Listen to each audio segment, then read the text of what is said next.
What if the longest blackout of your life turned out to be the brightest thing that ever happened to you? This story shows that the wait can be rewarded.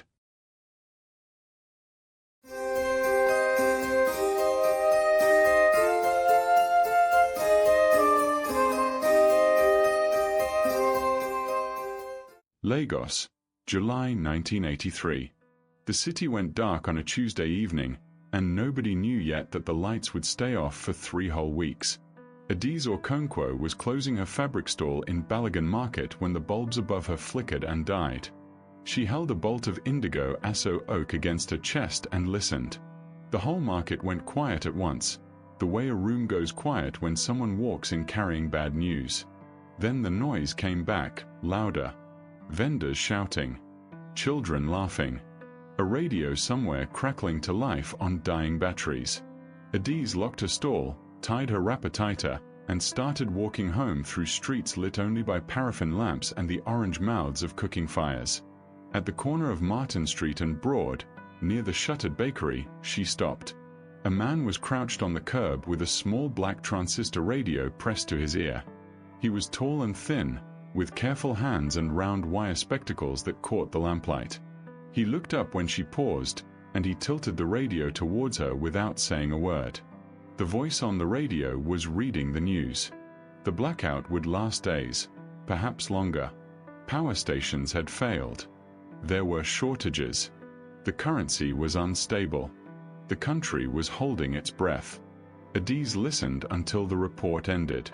Then she nodded once and walked on. She did not ask his name. He did not ask hers.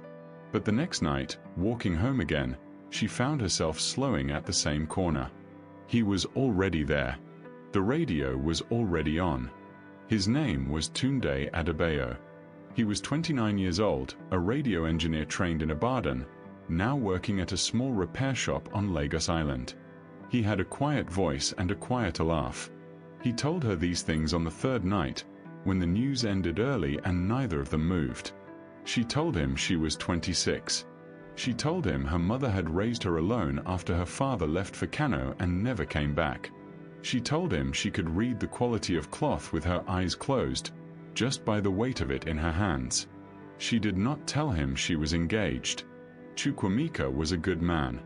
Her mother had chosen him. He worked for the Ports Authority and lived in Apapa, and he was away for long stretches on shipping business. The wedding was set for December. Adize had agreed because agreeing was easier than explaining why her chest felt empty every time she thought about it. She told herself the corner was nothing. Just a radio. Just news. Just a stranger. By the end of the first week, the blackout had become a kind of weather. People adjusted. Shops opened late and closed early. The market ran on shouted prices and trust. And every evening at 7, Adize walked to the corner of Martins and Broad, and Tunde was there with his radio, and they stood close enough that their shoulders almost touched while the world told them what had gone wrong that day. They began bringing things. She brought roasted groundnuts wrapped in newspaper. He brought oranges from his aunt's tree in Yaba. One night he brought a second radio, smaller, and pressed it into her hand. He had built it himself, he said, from parts he had saved. So she could hear the news at home too. She held it as though it were made of glass. That was the night she almost told him about Chukwemeka. She opened her mouth, and the words rose, and then the news came on and the moment passed. She carried the small radio home and hid it under her bed. In the second week, the rain came. They stood under the bakery's narrow awning, shoulders pressed now, the radio between them. Tunde told her about his mother, who had died when he was 16, and how he had learned to mend radios because his father needed the money and because the work was quiet and the quiet helped. Adize told him she had always wanted to design fabric, not just sell it. She had drawings at home, patterns she had never shown anyone. He asked if he could see them. She said yes before she remembered to be afraid. She brought the drawings the next night. He looked at each one for a long time under the lamplight. He said they were beautiful. He said it the way a person says something true, without decoration. She felt something shift inside her chest, something that had been locked for a long time, and she understood then that she was in trouble. The revelation came on the 15th night. They were listening to the news when a name caught her ear. A shipping official from the port's authority, named in a report about cargo irregularities. The name was not Chukwuemeka's, but the company was his. The route was his. And suddenly Adiz understood why her fiancé had been away so often, why his gifts had grown more lavish in a country growing poorer, why her mother had pushed the match so hard after a quiet visit from Chukwuemeka's uncle last year. Her mother had known. Her mother had traded her daughter's future for a debt forgiven.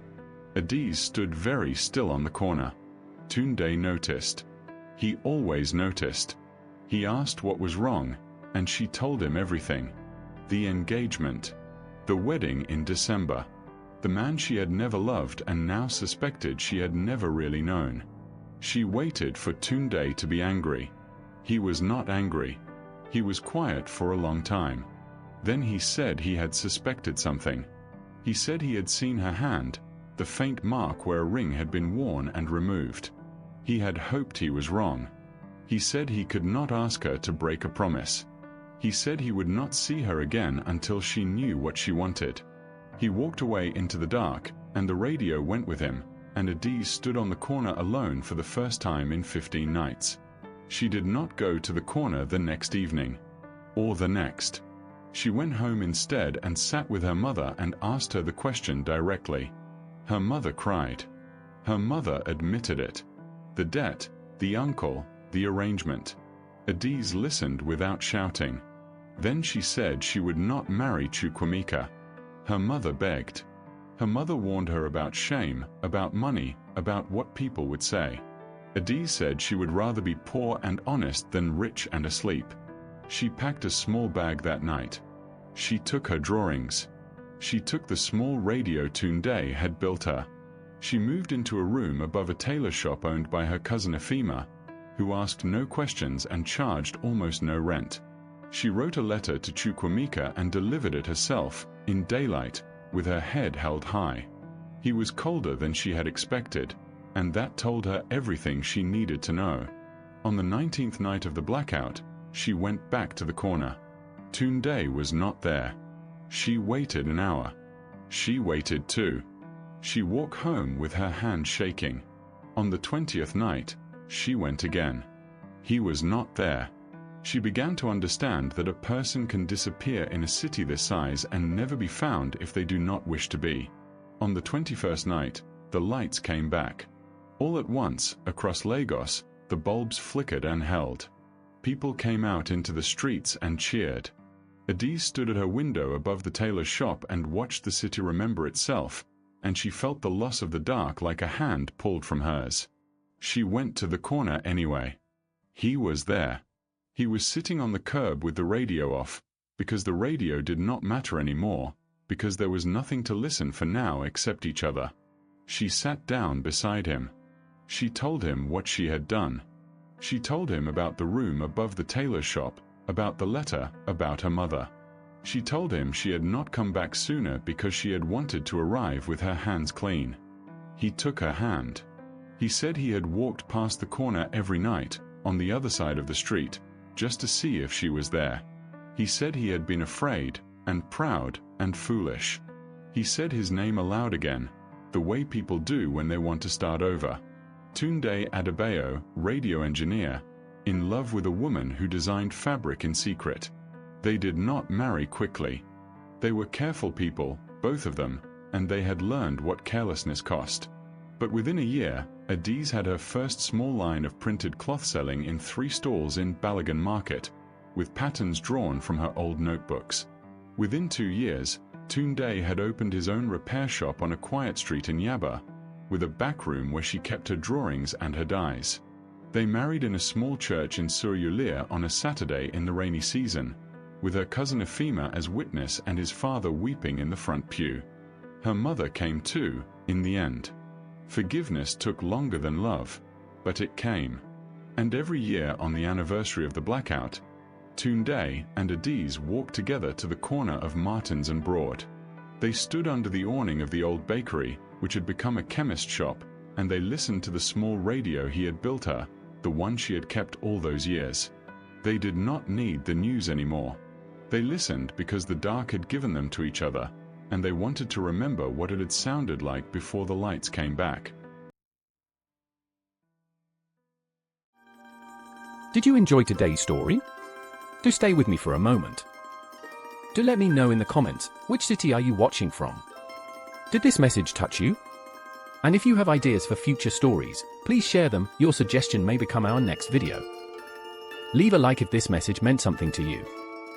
Subscribe so you don't miss what's coming next. If you think someone else would appreciate this message, do share it. And if you'd like to support the channel, have a look at the links in the description. Some are affiliate links, which support us at no extra cost to you. Thank you for being here. See you in the next video.